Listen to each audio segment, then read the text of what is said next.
Hala, akala ko ba itong si Joel Salcido ay sponsor ito?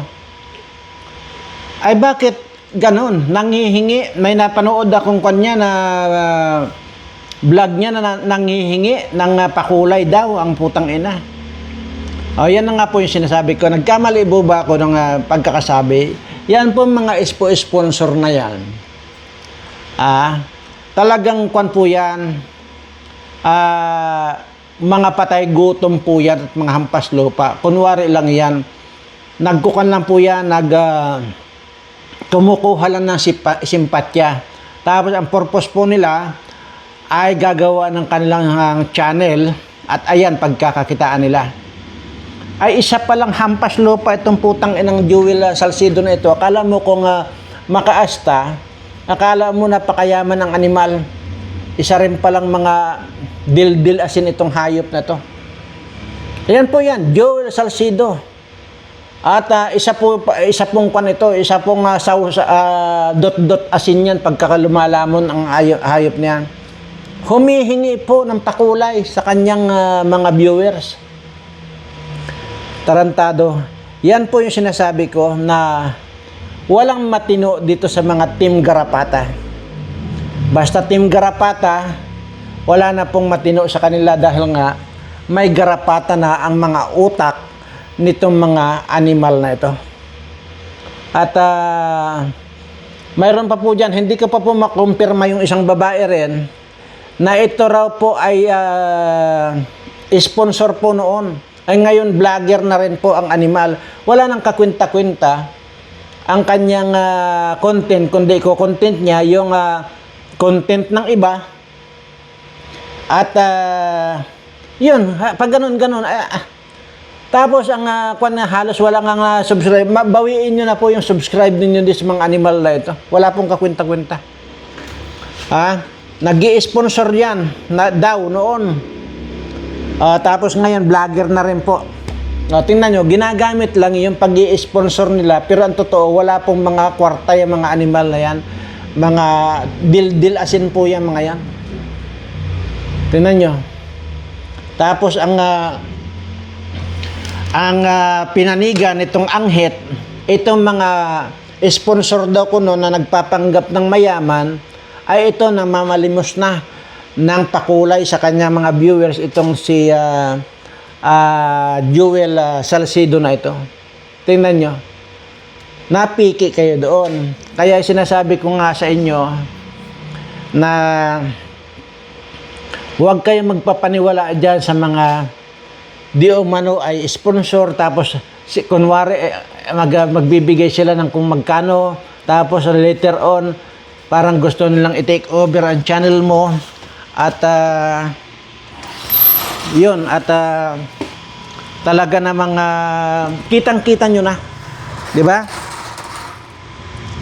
Kala mo, kung para maging sikat din itong mga hampas lupa na ito. Pasalamat po siya ng pasalamat itong si Joel Salcido. Noong nanawagan siya na humihingi siya ng pakulay at may nagpakulay, grabe ang kanyang papasalamat kasi nga ay tama-tama daw po at may nagpakulay para may pangbayad daw po siya ng kuryente. Tingnan mo.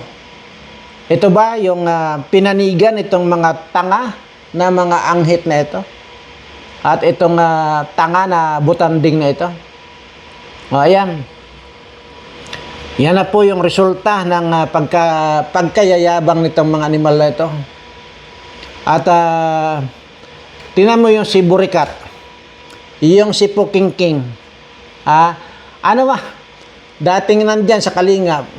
Ngayon kung ano-ano nang sinasabi na gusto pong magpatira kay Kinred. Ay diring-diri naman si Kinred dito sa matandang ito na parang inaakit niya si Kinred na pupuntahan daw niya si Kinred at isusub-sub daw ni matandang Pukingking yung ulo ni Kinred sa kanyang Pukingking. Ang babastos pa nito mga animal na ito. Tapos sasabihin nyo sa akin, ako ang bastos, ako ang below the belt. Ay samantalang yan, na nag-antay kalingap na yan ay numero 1 bastos, kababae pa man din. Magsama-sama kayo yung parin mo yung mga walang subscriber na nagtalinuhan, kayo ang magsama-sama, kayo ang magchuchuktsakan, kayo ang magtitirahan. Yan. Total wala naman kayong subscriber, magkuha na lang kayo, magpakamatay na lang kayo. Di ba? Kala nyo, ang tatalino nyo eh. Tapos mayroon lang din dyan yung Marilyn, at mayroon pang isang Marilyn na napanood ako, pero hindi ko pa kumpirmado ito kung saan ba panig itong isang Marilyn na ito, na dating sponsor din daw yan. Ayawan natin. Pero yung Marilyn na kuan, na nagwawala na hindi lang ma-shout out, ayun. At parang gusto na rin niyang i-display yung kanyang pukingking dahil wala naman siyang subscriber, wala namang nanonood sa kanya. At doon din sa isang Marilyn na walang ginawa kundi i-play yung video ng may video, tapos sa mga uurasan pa niya. Anong naging ano ang mapupulot ninyong sustansya doon dito sa mga ganitong kwan? Kaya yabang ng mga tao na umaasa doon sa video ng iba. Ay kagaya lang po itong kwan ito, Joel Salcido na ito, na akala mo nagpapanggap ito na mayaman at nag-i-sponsor. Katapos-tapusan, humihingi ng pakulay sa mga viewers niya. Kaya, di ba, mayroon bang mali doon sa sinabi ko dati? Itong mga ito, sinasabi ko sa inyo, mga patay gutom yan.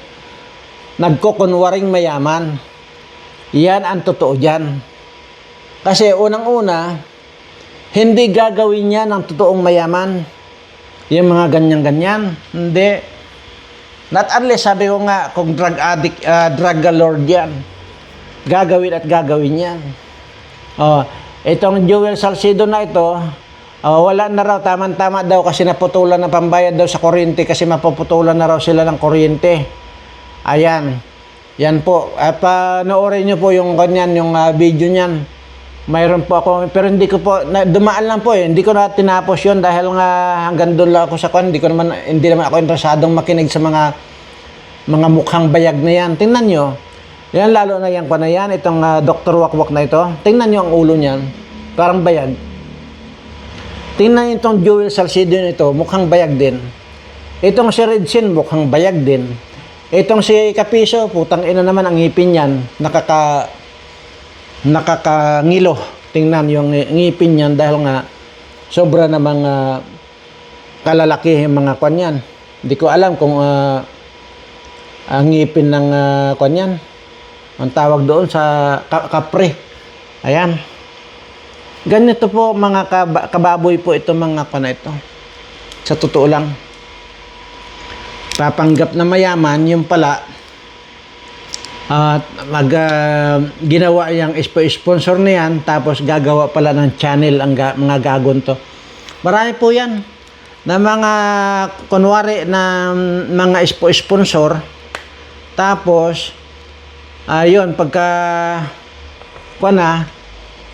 gagawa na ng channel para mabawi nila kayong binigay na lang tig 1,000, 2,000, ay putang ina, tapos kaya yabang pa nila na sila raw ay mga sponsor.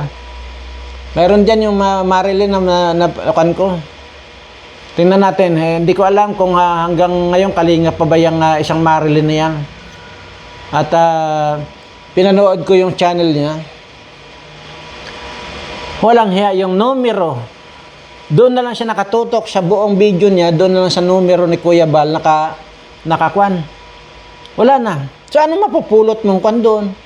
Parang ikinukuan mo lang yung sarili mo.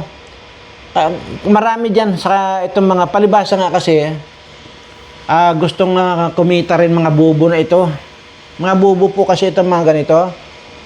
Mag-sponsor kunwari, tapos ang purpose pala, gagawa ng kanilang sariling channel para may pangbayad sila ng kuryente. Ito po si Joel Salcido, isa pong kwan ito. Isa pong hunghang ito. Isa pong oranggutan ito. Joel Salcido, isa kang oranggutan. magkakasama kayo nitong si Dr. Wakwak at napaniwala mo itong mga anghit, mga Team Garapata at mga Team Burikat, yan ang napapaniwala ninyo. Noon palang una, sinabi ko na yan sa inyo, hindi ganyan. Nagkamali ba ako? Di tama yung sinasabi ko na mga hampas lupa at mga patay gutom, itong mga orangutan na ito. At yan ang pinanigan nitong tanga na itong tatay ni Anghit na ito, palibhasa nga bobo. Ayan. So, yan lamang po ang masabi ko dahil ayan po at nakita na natin, napatunayan na natin yung pagiging hampas lupa at patay gutom nitong si Joel Salcido na ito. Maraming salamat po at sa lahat ng aking mga subscriber. Mahal na mahal ko po kayong lahat.